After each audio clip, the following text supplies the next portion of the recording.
자, 안녕하세요. 박성필입니다. 자, 오늘 이수 스페셜티 케미컬 보도록 하겠습니다. 자, 지금 일단 2차 전지 수급이 일부 이동되고 시장이 잠시 침체됐습니다.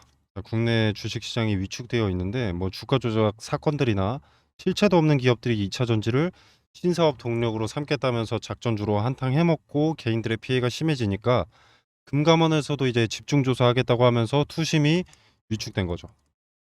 자, 이때 이수화학은 거래 정지로 한 달 동안 조정을 피해갑니다. 자, 그리고 31일에 상장되는 이수 스페셜티 케미컬도 당연히 조정장에 피해를 입지 않게 된 거고요. 자, 그리고 신규 상장이 5월 31일인데 이때는 신규 상장으로 상승이 나오기도 하겠지만 앞으로 상장 이후에 나올 호재들에 대해서 한번 말씀드려 보도록 하겠습니다. 자, 일단 기존의 이수화학에서 석유화학과 정밀화학으로 나누었습니다. 이렇게 있었는데 이제 이 정밀 부분을 떼서 이수 스페셜티 케미컬로 가는 거죠. 자, 근데 이 정밀화학에서 주 생산품이 TDM이라는 것이 있습니다. 뭔지 알 필요는 없습니다. 자, 우리 일상에 있는 합성세제의 중요 성분인데 이 TDM은 원유에서 추출한 등유에서 노말 파라핀을 만들 때 발생하는 황화수소를 프로필렌 테트라머라는 것과 반응시켜서 요 TDM이라는 것을 만드는 겁니다. 자, 이때 인체에 해로운 이 황화수소가 발생하게 됩니다.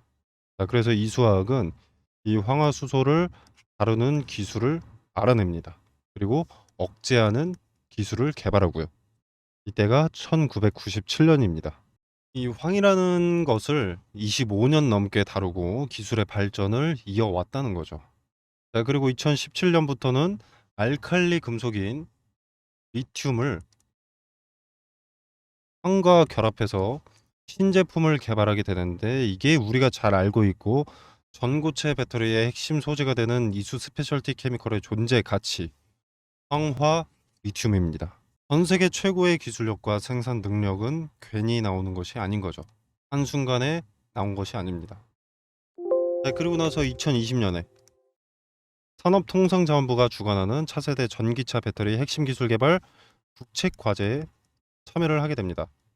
이때 황화물계 고체 전해질용 원료 저가화 기술 연구를 진행하게 되는데 이 연구에 함께 참여했던 기업이 있습니다.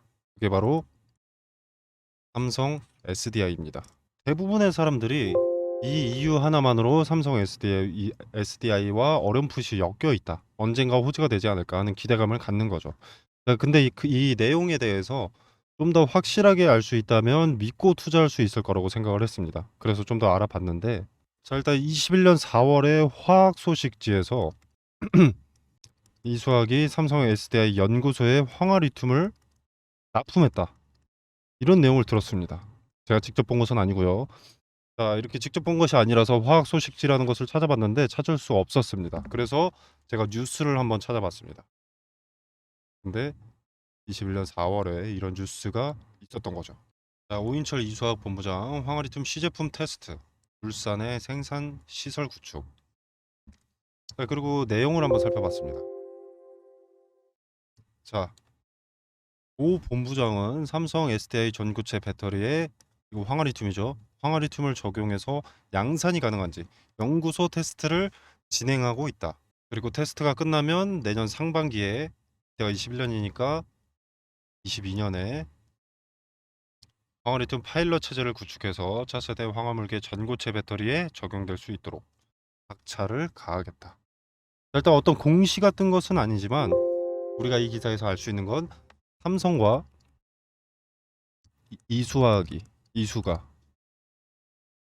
함께 황화리튬과 전고체에 대해서 연구했던 것은 사실이고 삼성 SDI의 전고체 배터리에 황화리튬을 적용해서 양산이 가능한지 이미 연구소 테스트를 진행을 하고 있었다. 그러면 삼성 SDI 연구소에 이수화학의 황화리튬이 이미 들어가 있었다는 것을 우리는 안 겁니다. 21년 4월에 연구소 테스트를 진행할 예정이 아니라 진행을 하고 있으니까. 그러면 그 이전부터 이수학의 황화리튬이 삼성 SDI에 들어갔다라는 것을 의미하는 거죠. 자, 그러고 나서 추가적으로 자료를 조사하던 중 이런 기사를 발견했습니다. 삼성 SDI 전고체 배터리 파일럿 라인 착공. 자, 이때 저는 의문이 좀 생겼습니다. 일단 파일럿 라인이 착공을 한다는 것은 어느 정도의 시제품이 완성되어야 기술력에 오점이 없어야 가능한 것이 아닌가? 그렇다면 기술 개발은 다 끝난 건가? 라는 의문이 들어서 제가 화학업계에 종사하시는 분에게 좀 여쭤봤습니다. 이 내용을 설명드리면서 혹시 파일럿 라인을 착공한다는 것이 기술 개발이 어느 정도 됐을 때 시작하느냐라고 물었을 때 제품 개발의 7, 80% 정도는 완성됐다라고 볼 수 있는 것이다. 라는 답변을 들을 수가 있었습니다. 추가로 어떤 문제가 생기더라도 쉽게 해결할 수 있을 정도로 기술의 기반이 갖춰졌을 때나 가능한 것이라는 부연 설명까지요. 자, 그리고 나서 제가 또 의문을 가졌던 게 왜 5월 31일에 인적 분할 재상장을 결정한 것일까? 기업에서 날짜에서도 의미 없이 진행하는 경우는 없습니다. 자, 지금 2차 전지와 전고체 수급이 몰리고 투자 경고 딱지까지 달아가면서 기대감을 한창 받던 시기에 왜 인적 분할로 한 달간의 매매 정지를 가져가려 하는 것일까? 자, 물론 인적 분할은 이전에 이미 결정이 된 거지만 제가 혹시 무슨 의미가 있지는 않을까 곰곰이 생각해 보면서 이 삼성 SDI 그리고 에코프로 BM, 솔리드 파워 등의 일정을 조사해 보다가 발견한 것이 삼성 SDI의 전고체 배터리 파일럿 라인 완공이 6월인 것을 발견했습니다. 그리고 이수 스페셜티 케미컬의 상장일은 5월 31일이고요. 네, 그렇습니다. 이수화학은 삼성 SDI의 파일럿 라인 완공에 맞춰서 스페셜티 케미컬을 상장한다라는 거죠. 자, 이건 무조건 삼성 SDI와 엮여 있다고 봐야 됩니다. 자, 여러분도 잘 아실 겁니다. 이 삼성과 엮인 기업들은 기대감뿐만으로도 100% 정도의 상승은 우습다는 걸. 이제 전고체는 이수화학에서 빠져나왔기 때문에 이수 스페셜티 케미컬의 재료가 되는 거겠죠. 이 삼성 자체가. 자, 그리고 삼성은 이제 지분 투자를 할 가능성도 높습니다. 여태까지 그래왔기 때문에. 그리고 지금 액면가가 5,000원이죠. 상장되면. 그리고 주가는 10만 원부터 시작할 가능성이 높습니다. 10만 원 이상으로 갈 가능성이 높습니다.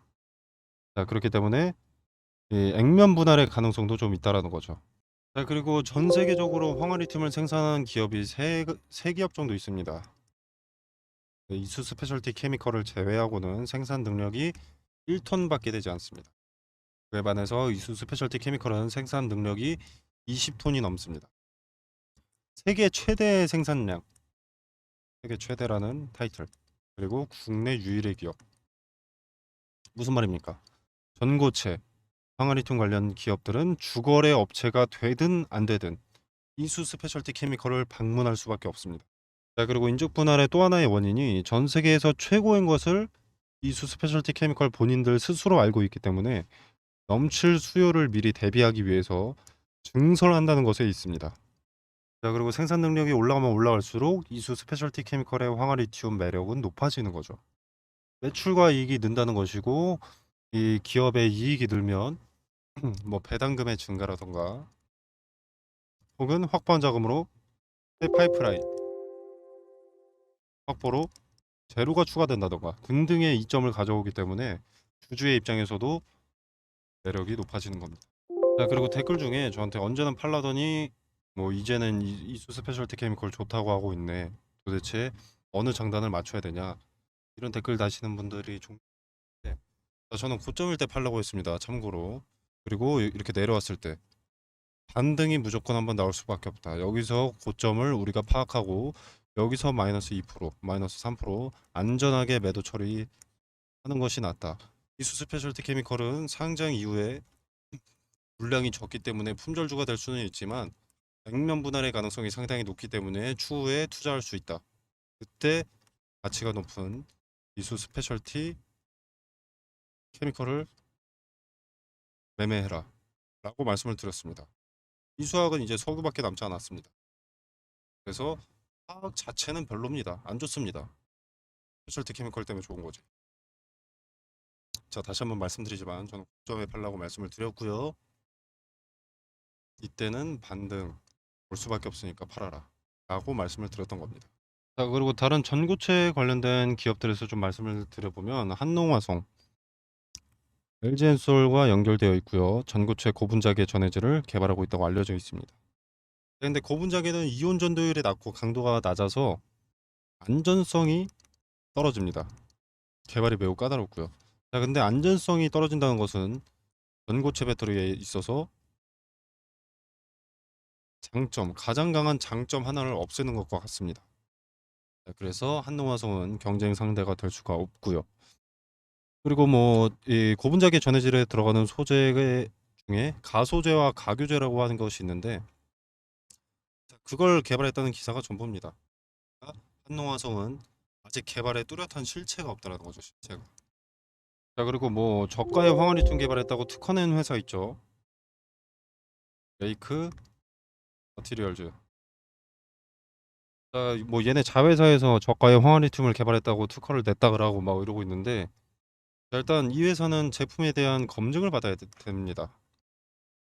개발한 황화리튬 특허낸 황화리튬이 배터리에 과연 쓸 수 있는 황화리튬인가, 이것을 봐야 됩니다.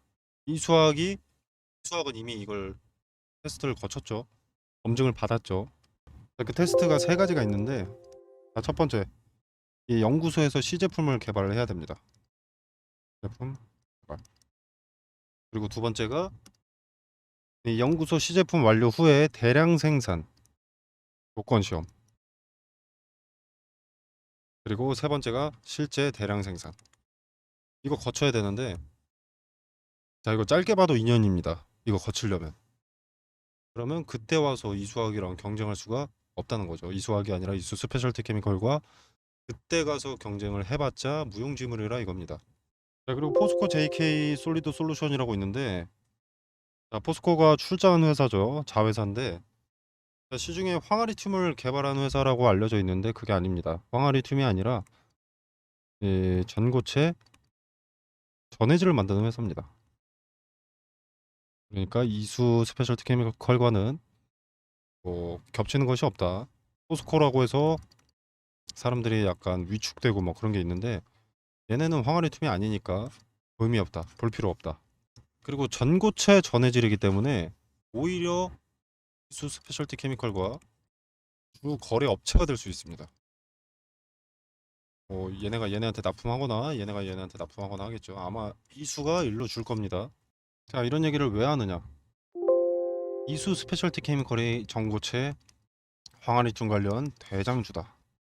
아무도 넘볼 수 없는 대장주다라는 겁니다. 자, 이렇게 제가 이번에 삼성 SDI와 이수학의 연관 근거에 대해서 조사를 좀 해봤는데요. 자, 지금 다음으로 자료를 취합해서 제가 만들고 있는 것은 에코프로빔 시제품 공급 이후의 분석 자료, 그리고 솔리드 파워와의 시제품 공급에 대한 자료입니다. 자, 자료들이 상당히 많아서 하나하나 날조도 대조를 해봐야 되고, 뭐 그렇기 때문에 다소 시간이 좀 걸릴 수는 있겠지만 이 자료에 대해서도 영상으로 다룰 예정입니다. 자, 먼저 지금 당장 받아보시고 싶으신 분들은 상단의 전화번호 010-2764-3885번으로 수학 종목명 수학이라고 문자 메시지를 남겨주시면 공유드리도록 하겠습니다. 자, 그리고 이 수학 고집하지 않고 기회비용 살리실 분들 계시죠? 어떤 종목 매수해야 되는지, 그리고 스스로 종목을 어떻게 선정하는지 말씀드리겠습니다. 자, 지금 같은 기회장에 기회비용 살려서 어떤 종목을 매수해야 하는지, 그리고 종목 선정 방법에 대해서 말씀을 드리겠습니다. 자, 제가 종목을 선정할 때는 핵심 키워드가 테마라고 말씀을 드립니다. 그 중에서 대장주를 찾으면 이게 급등주가 되는 것이라고. 자, 그리고 이 테마를 찾으려면 세계 경제에 관심을 찾아야 됩니다. 자, 우리가 코로나가 발발했을 때, 터졌을 때 코로나는 가장 필요로 하는 것이 마스크, 치료제, 뭐 백신, 진단키트, 이렇게 였을 겁니다. 자, 뭐 병상이나 뭐 다른 자잘한 것들이 있는데 이런 거는 국가별로 상황이 다릅니다.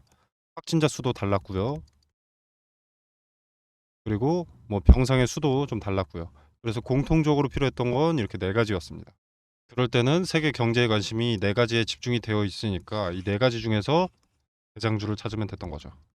자, 그리고 나서 이제 러시아와 우크라이나가 전쟁이 났습니다. 자, 이때는 곡물과 식량, 사료죠, 사료. 사료가 늘었는데 사료값이 상승했는데, 이로 인해서 필수 소비재인 인간의 필수 소비재인 식자재 값이 오르기 시작했습니다.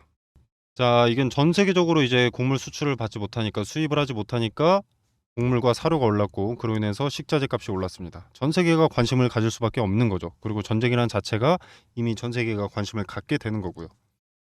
아무튼 이렇게 식자재 값이 올라서 관련 수혜주들의 매출이 급증하게 됐습니다. 그러면 당연히 여기서 또 곡물과 사료에서 대장주를 찾으면 그것이 급등주가 되는 거죠. 자, 그리고 지금은 어떻습니까? 전기차의 빠른 성장으로 2차 전지가 강세입니다. 현재 진행 중이고요. 자, 지금 뭐 인플레 감축법 세부 지침을 변경을 좀 했죠. 원래 같은 경우에는 중국에서 광물을 받으면 전기차 보조금 혜택을 지원해 줄 수 없다. 이게 인플레이션 감축법이었는데, 세부 지침을 변경한 게 뭐냐면, 너네 그러면 중국에서 광물을 받더라도 대신 FTA 체결국에서 가공을 하면 전기차 보조금 혜택 지원해 줄게 로 바꾼 겁니다. 네, 그래서 지금 수면 위로 떠오른 것들이 원자재 가공 기업이죠. 대표적인 수혜주이기 때문에. 자, 그래서 일단 2차 전지 구성을 한번 보면 양극재, 음극재, 동박, 전해질, 분리막 뭐 이렇게 있습니다. 자, 근데 양극재와 전해질 같은 경우에는 이미 많이 올랐고 언론의 수혜 기업들이 노출이 되어 있습니다. 일단 인플레 감축법의 세부 지침이 처음 변경됐을 때 대부분의 투자자들이 이런 생각을 합니다. 그러면 당장은 2차 전지, 그중에서 양극재가 비중이 높으니까 양극재, 그리고 양극재의 핵심 광물이 리튬이니까 리튬 가공업체가 수혜를 보겠구나 하면서 이렇게 리튬 관련주 그리고 전해질 이렇게만 좀 부각이 되고 있지만, 요 음극재나 동박이나 분리막은 관심을 못 받고 있다는 겁니다. 자, 이들은 후발주자가 되게 되는 거죠. 여기서 이제 누가 대장주인지만 찾아내면 양극재 그리고 전해질을 제외한 음극재, 동박, 분리막은 먹을 게 차고 넘친다는 겁니다. 2차 전지는 양극재만 있다고 되는 것이 아니기 때문에 인플레 감축법에 뒤늦게라도 수혜를 보게 된다는 거죠. 자, 그리고 최근에 이런 뉴스들이 나옵니다. 금감원장 2차 전지 등 이상과열, 불공정 거래 혐의 신속 조사. 자, 이렇게 특정 섹터를 직접적으로 대놓고 언급한 건 제가 알기로는 처음 있는 일입니다. 아무튼 이거 관련해서 지금 2차 전지에서 수급이 빠진다, 2차 전지에서 수급이 이동된다라고 하는데, 뭐 AI나 로봇, 제약바이오 이런 데로 수급이 이동된다, 이렇게 얘기들을 많이 합니다. 자, 물론 수급이 이동될 수는 있습니다, 단기적으로. 근데 2차 전지 섹터에는 이미 수백조 단위의 투자가 진행이 됐고요. 앞으로도 수백조가 넘는 규모의 투자가 진행이 될 예정입니다. 자, 무슨 말이냐? 2차 전지는 조정을 받아도 잠시 받을 뿐 다시 수급이 돌고 돌아서 모인다는 거죠. 자, 그때도 양극재와 전해질만 관심을 받을까요? 이 두 가지가 2차 전지의 전부가 아닌데. 자, 종목은 이런 식으로 찾는 겁니다. 기회가 되는 거죠. 지금은 머뭇거릴 때가 아니라는 겁니다. 자, 그래서 제가 지수의 영향을 잘 받고 변동의 폭이 가장 크면서 시총이 상대적으로 무거운 종목들을 1차적으로 검열을 했고요. 그리고 기업의 재무상 혹시라도 나중에 악재가 반영될 것이 있는지를 체크를 해뒀습니다. 이 부분은 꼭 체크를 해야 되는 게, 지금 같은 경우 금감원장이 2차 전지를 집중 조사하겠다고 했기 때문에 이런 악재 같은 건 공시나 재무에서 알 수 있습니다. 네, 그래서 이 부분을 체크를 해 두었고요. 그리고 인플레 감축법의 수혜를 받기 위해서는 FTA 체결국에서 가공을 하느냐, 이것도 중요하기 때문에 이 부분까지 총 3가지를 체크를 해 두었습니다. 전 세계 시장에 관심을 받고 있는 대한민국의 2차 전지 기업 수혜 종목 공유드리도록 하겠습니다. 상단에 010-2764-3885로 종목이라고 문자 메시지를 보내주시면 됩니다. 자, 이수 스페셜티 케미컬 같은 경우에는 이수라고 2글자를 보내주시면 그 전략에 대해서, 앞으로의 전략 그리고 뉴스 분석 보내드리도록 하고요. 그리고 수혜 종목은 종목이라고 이렇게 구분해서 보내주셔야 2차 전지 후발 수혜 종목을 공유 드리니까 이렇게 구분해서 보내주시길 바라겠습니다. 자, 제가 수혜 종목 공유 드리는 것은 돈 받자고 하는 것이 아닙니다. 그리고 뭐 따로 매수가나 매도가도 말씀드리지 않습니다. 그냥 정말로 움직이는지만 지켜보셔도 됩니다. 매수하고 안 하고는 여러분의 자유지만 종목을 선정할 때 어떻게 하는지 그 방식이라도 조금 알아가셨으면 하는 바람입니다. 그래서 그저 지켜보시더라도 어떤 방식으로 종목을 선정했는지, 왜 이 종목을 선정했고 종목 선정 전에는 어떤 것을 체크해야 되는지 다 세세하게 말씀드리니까 한번 지켜라도 보시길 바라겠습니다. 자, 오늘 준비한 영상은 여기까지고요. 여러분의 성공 투자를 기원하면서 마무리하도록 하겠습니다. 감사합니다.